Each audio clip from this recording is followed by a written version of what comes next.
quando Deus criou tudo, as regras todas existiam, certo? Então, basicamente, para você entender, você come uma coxinha de galinha. Aí você sente o sabor da massa, você sente o sabor do tempero, você sente o óleozinho da fritura, o recheio de frango desfiado, bem temperadinho. Você sente o gosto. Mas obrigatoriamente você não precisa saber a mecânica toda do preparo da coxinha para poder comer a coxinha. Porque senão você vai ter que ir lá na semente do trigo, do cultivo, das técnicas de cultivo, até chegar o resultado final, que é a coxinha de galinha, apetitosa, gostosa, pronta para ser servida.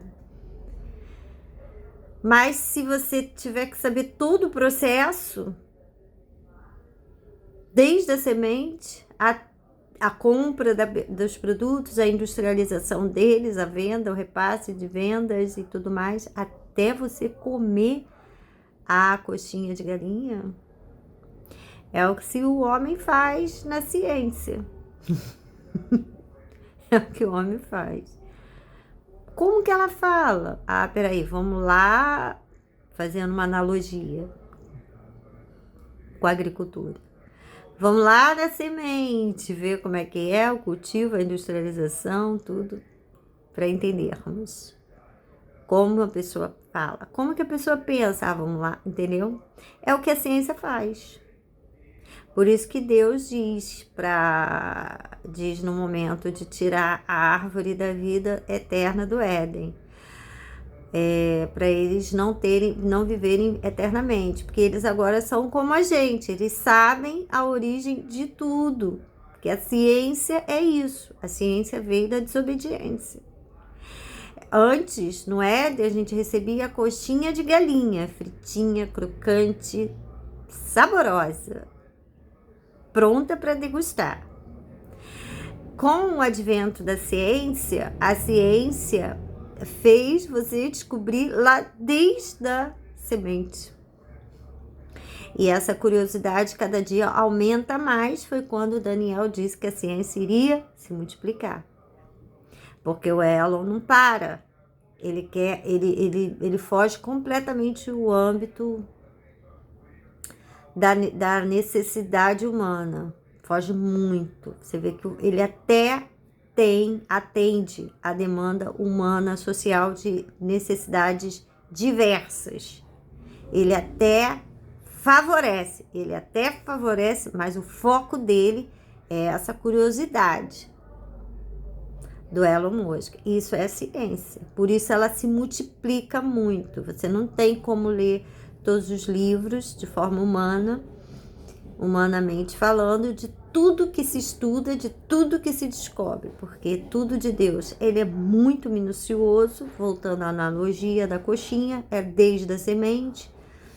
Então é um processo, aí você tem que estudar o processo de fotossíntese, de adubamento da terra, o pH da terra, se está alto, se está baixo, e aí são muitos detalhes, são vários técnicos, até chegar à coxinha, nossa!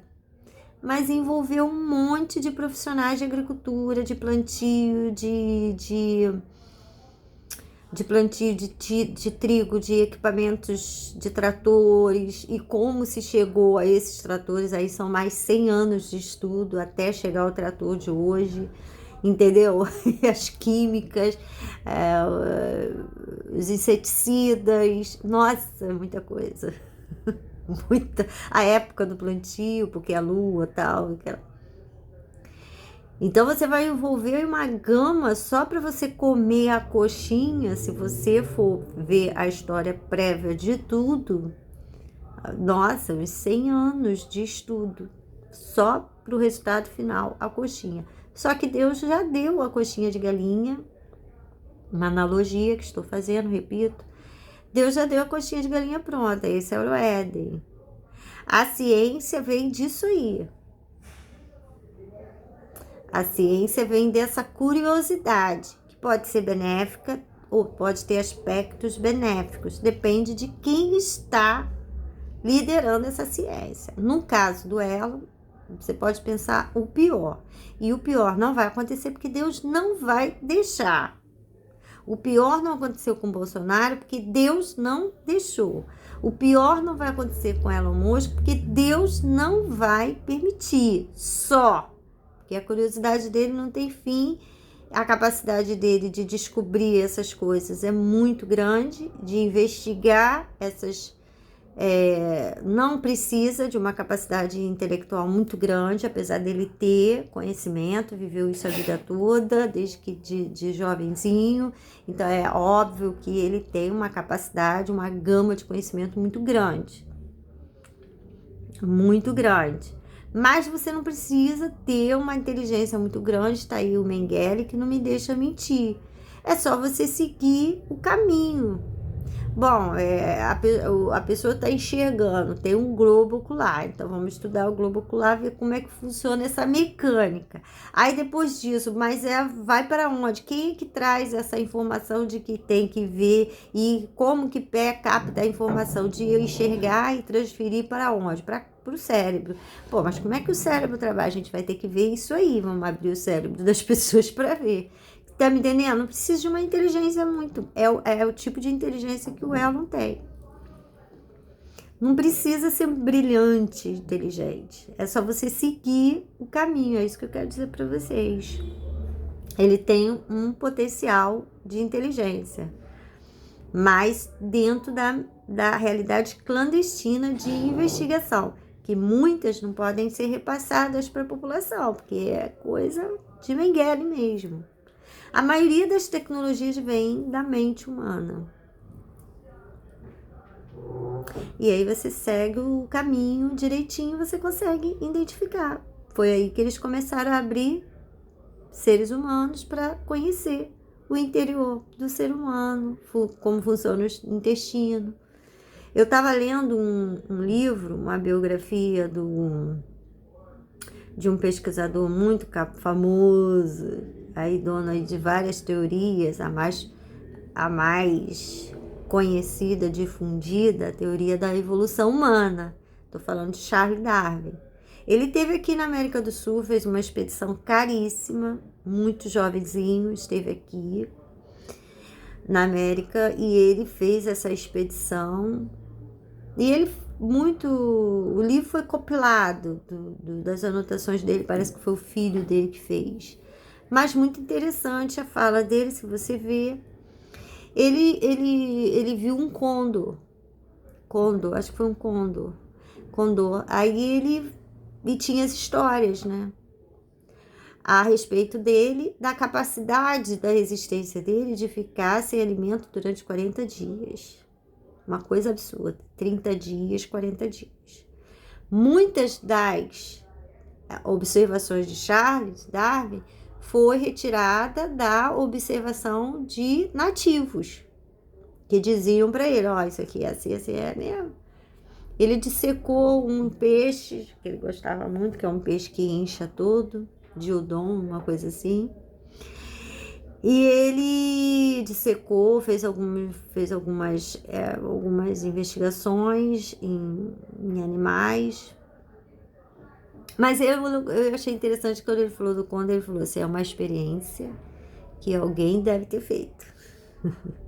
Alguém deixou propositalmente o animal sem alimento durante 40 dias para ver se é verdade. Se não fizer isso, não tem ciência. Praticamente zero, nulo. Agora, com relação à vida humana, se você quiser favorecer a vida humana, você não precisa fazer isso. Isso caminha na medicina clandestina. Agora, para ajudar as pessoas de fato, não precisava fazer isso. Mas é outro tipo de inteligência que não está sendo mais valorizada. E valorizado nesse aspecto, porque aí o cara se torna a maior fortuna do mundo, então todo mundo só vai depositar confiança no que ele disser, no que ele fizer, no que ele visualizar. Que ele é rico, muito rico. Mas não é esse tipo de inteligência que desenvolve a Terra de forma ética. Não é. mas não é mesmo, certo? Então, o que eu quero dizer é que essa inteligência, ela vem de uma observação. É um tipo de inteligência? É muito comum para filhos de exploradores sexuais e prostitutas formados em medicina. Ele vai para a faculdade de medicina e se torna o maior especialista em olhos. Quantas pessoas? Porque até os americanos ficam surpresos. E você vê que não é um conhecimento nato, é um conhecimento técnico, porque ele sabe o que ele está fazendo. Mas como que ele testou isso? Se ninguém da faculdade tem essa gama de conhecimento. Sequestrando pessoas. O pai dele é explorador sexual. Quando eles me caluniaram de deficiente mental, sem eu ser, é para um aprisionamento num sanatório, e ali você fica à mercê deles. Aí diz, não, você não está enxergando. Eu falei, mas eu estou enxergando muito bem, que isso? Tá louco? Tá louco? Eu estou enxergando bem, eu penso bem, eu falo bem, eu escuto bem, urino bem. Não, você não está urinando bem. Eu falei, eu estou urinando muito bem. Minha urina é maravilhosa, clarinha, limpinha, uma coisa espetacular. Não tem odor. Não, você está. Tá aqui o laudo que você tem problema de urina. Aí manda para o hospital deles. Para fazer umas cirurgias desnecessárias. É o que os filhos de exploradores sexuais e prostitutas fazem. Cirurgias que não tem necessidade. Eles vão lá no orfanato e olha para a menina saudável e diz, não, você tem problema de visão. A menina enxergava e muito, pois ele foi estudar a visão dela. Hoje ela usa um óculos que é um fundo de garrafa, uma coisa não enxerga 1%. Enxerga a sombra, porque ele danificou o olho dela de tanto ele pesquisar olhos. É um especialista em olhos. Vai no orfanato que você vai ver. Isso se eles quiserem deixar viva. A menina não enxerga nada, era perfeita dos olhos. Eles vão para o orfanato. Eles aqui no Brasil, eles têm só filho de explorador sexual e prostituta que vão se especializar em medicina no Brasil. Medicina, psiquiatria, só filho de explorador sexual e prostituta. Olha o que eu tô dizendo para vocês. É seríssimo o que eu tô falando. Porque os pais deles sequestram as pessoas. Os pais deles sequestram as pessoas e denigre com insanidade mental. Pronto, acabou a vida da pessoa. A pessoa parece toda cheia de corte e diz que ela tentou se matar, se esfaqueou. Eles queriam fazer isso comigo. Eu chegava na janela e eles... Eu falei, o que tá vindo, meu Deus? Com medo de me atirar da janela, agora você imagina, me matar. Estão querendo me proteger. Não é? Eles não criam sistemas de proteção. É porque essas calúnias é para você cair na mão deles, para eles fazerem horrores com você. E para isso eles precisam te vulnerabilizar muito, mas muito mesmo. Casar com você...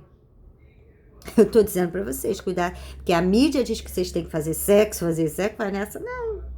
Casou com explorador sexual e prostituta, você está vulnerável a qualquer situação criminosa. Porque eles criam uma tutela criminosa sobre você para te internar em sanatório, para roubar seus bens, para desaparecer com você. Inúmeras circunstâncias criminosas. Não vai nessa, não. Eles incentivam o sexo porque eles têm vantagens, muitas vantagens financeiras. E a gente só tem prejuízo com o sexo. Só prejuízo. Se você não encontrar um homem decente, uma mulher decente, para ter uma vida matrimonial, esquece. Foca no trabalho, foca nos estudos, foca em tudo que você puder focar. Menos em sexo, porque é o maior prejuízo da tua vida, é sexo, fora do casamento e com pessoas deles. É o maior prejuízo que você pode. Só o cafetão tem lucro com venda de sexo, ninguém mais tem, às vezes nem a prostituta tem. É porque a natureza dela é tão forte nela, que independente dela ter dinheiro ou não ter dinheiro, ela vai se prostituir. Tanto faz para uma prostituta um carro importado ou um copo de cerveja. É a mesma coisa. É a natureza dela, ela não tem como negar. O demônio toma conta do corpo dela e leva para ela para onde ele quiser.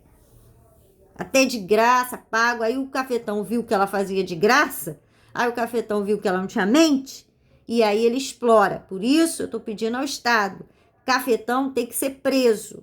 A prostituta é uma debilitada mental, espiritual, mental. E o cafetão se aproveita disso, porque ela vai se prostituir de qualquer jeito, até casada. Se o homem vai, casa, dá uma casa. Margarida era obreira da Universal, cansou de falar isso. Ela tinha um cabelo enorme, era uma idosa. Me mostrou as fotos, ela foi bonita. Disse que tinha uma filha delegada e 2 apartamentos. 2 apartamentos. Ela não podia ver o Lucas. Ela gostava do Lucas. Aí eu ia para Deus e Amor, ela dava R$2 pro Lucas. Eu falava assim, dá o de dízimo, que você não precisa, meu filho. Dá de dízimo. Aí ela, eu gosto tanto do Lucas. Toma aqui R$2 para você comprar um biscoito, um refrigerante, um Guaravita. Ela era tão pão dura, ela só abriu a mão pro meu filho. A menina que alugava a casa, um quarto na casa dela, que me contou, sentou do meu lado. Falou, tô apavorada. Eu fui vi um iogurte na geladeira, fui comer, ela falou assim, ó, tá aqui o preço do iogurte. Umzinho vem aqueles 4, 5, né? Ela cobrou um, morava de aluguel na casa dela. Ela já faleceu. Mas ela era o diabo dentro da Deus é Amor. Mas ela viu o Lucas, ela falava, tá aqui R$2 para você comprar o Guaravita. Eu falava pro Lucas, não vai não. Vai ali e dá o dízimo. Ali mesmo você já dá o dízimo que a mamãe dá para você. E Margarida era prostituta, sei lá, mas ela gostava dele. Ela contava isso na igreja, cansou de contar isso. Se é verdade ou mentira, mas confere com a realidade de uma prostituta, por isso que eu vou falar. Não importa se é verdade ou se é mentira, confere com a realidade de uma prostituta. Ela casou com um homem bem de vida, rico, com motorista particular, com tudo. Ela aqui da Deus e Amor, da Rua São João, centro de Niterói, obreira da Deus e Amor. Todo mundo conhecia ela aqui em Niterói. Aí ela casou com um homem rico, motorista particular, tudo. Ele dava tudo para ela. Pois ela foi transar com um motorista particular. Piranha é assim. Besta é o homem que confia em piranha. Ela foi transar com um homem, o motorista dela. O homem pegou uma arma e sentou a arma de fogo nela e no motorista. Quase que matou ela.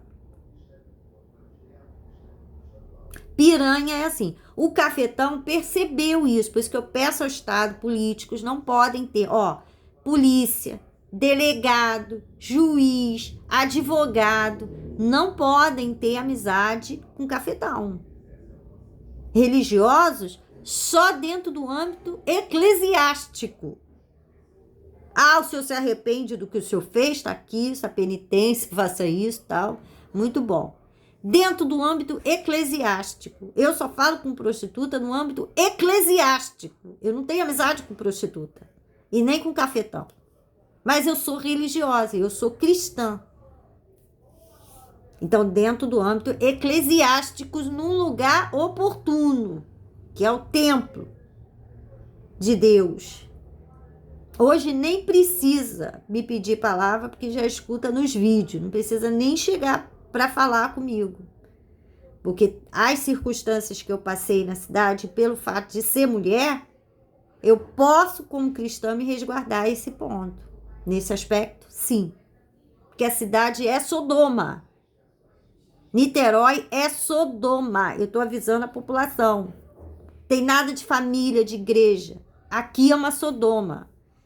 As igrejas estão todas cheias de prostitutas para atrair clientes com fetiche de uma moça simples, religiosa, que canta bonito. Isso tudo é fetiche. Os clientes vão na igreja para escolher as prostitutas que estão no altar. Mulher santa não entra.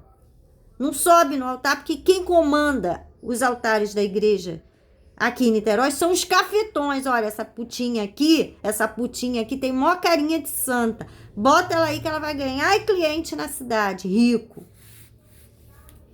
Porque as famílias mais abastadas frequentam a igreja católica. Então, a igreja católica virou reduto de prostituta na cidade de Niterói. Reduto de prostituta. Tudo é fetiche para elas conseguirem. Elas saem do altar, eu já peguei uma. Ela sai do altar, é cerimonialista. Ela servia a Eucaristia. Ela saía do altar e foi encontrar com um cliente do lado da igreja. E depois eu peguei ela pegando um cliente perto das lojas americanas. Ela dava a Eucaristia, o corpo de Cristo. É uma pouca vergonha as igrejas aqui em Niterói. Uma indecência generalizada. Polícia não tem amizade com cafetão. Delegado não pode ter amizade com cafetão. Político, juiz, desembargador, ninguém pode ter relação com esse cara. Porque ele comete um crime grave. A prostituta não tem mente. Ela não tem mente. Se o homem te pagar e disser para ela botar a boca no pênis, ela põe. Pegar doença ou transmitir doença. Ela não tá nem aí. Ela não tem raciocínio. E ele observou isso, por isso ele sempre foi mal visto e por isso nunca uma mulher de família tradicional quis assunto com esse cara. Porque ele só é aceito pelas prostitutas ou enquanto ele se mascara de pai de família, de trabalhador. A partir da hora que a gente sabe quem é o vagabundo, a gente não quer assunto. Porque ele não vale nada. O negócio dele é explorar a mulher. Nem de mulher ele gosta. Ele gosta de explorar. E comigo eu não dou essa vantagem para eles. Nunca dei em mulher nenhuma da minha família. Nunca deu. Minha avó foi mulher de um homem só. A vida toda. Manel Pinheiro, tá lá a praça dele. Minha mãe foi mulher de um homem só. Meu pai, Mauro Nogueira, morreu lá na casa de Fabiana. Foi casada há mais de 40 anos com ele. Só teve 2 namorados na vida. Se o cafetão dependesse da gente para conseguir alguma coisa, ele tava lascado, porque a gente não faz isso. Nem eu vou parar um homem para tirar o sustento dele para dar para um vagabundo desse. Para sair na cidade dizendo que é trabalhador, que é gente boa, que é honesto. Que gente boa, isso é vagabundo da pior espécie. Vagabundo.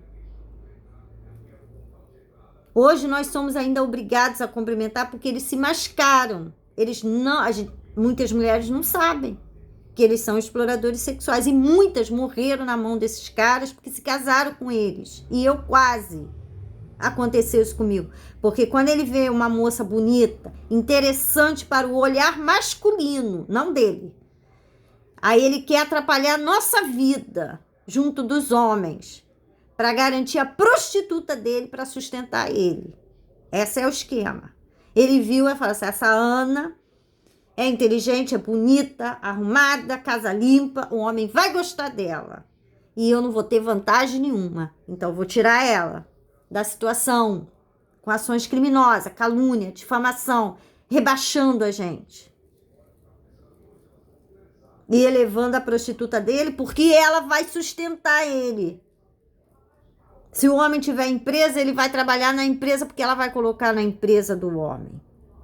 Como gerente, supervisor. Acabou o mercado de trabalho por causa disso. Porque a gente chega nesses ambientes para trabalhar, a empresa é lícita. O homem é maravilhoso. Construiu várias empresas. Mas quem gerencia as empresas dele? É o cafetão. Por quê? Porque ele casou com uma piranha. E a piranha põe ele lá na gerência da empresa. E aí, na contratação profissional, é quando a gente perde mercado de trabalho, porque ele implica com a gente. Por quê? Porque eu sou mais bonita do que ela. Ele está garantido por ela, está casada com o dono da empresa. Olha a situação, olha a mente dele.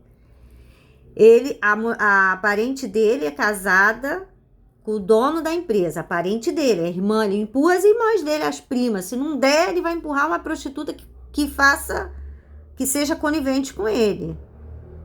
E a conivência é rabo preso, crime. Eu sei o que você fez e você sabe o que eu fiz, então fica os dois ali. Aí ele casa a piranha dele com um homem rico, dono de várias empresas. Aí a piranha dele indica ele para gerenciar uma das empresas. Aí a mulher tradicional, linda, inteligente, educada, ética, tudo que é parente dele não é. Tudo que é parente dele não é. Vai, bota o currículo nessa empresa. De alguma forma, todos não eram coniventes, ela foi contratada. Se cair na mão dele para ele gerenciar, ele vai botar todos os defeitos, vai sabotar, vai fazer tudo até você sair da empresa. Para quê? Para o dono da empresa nunca te ver.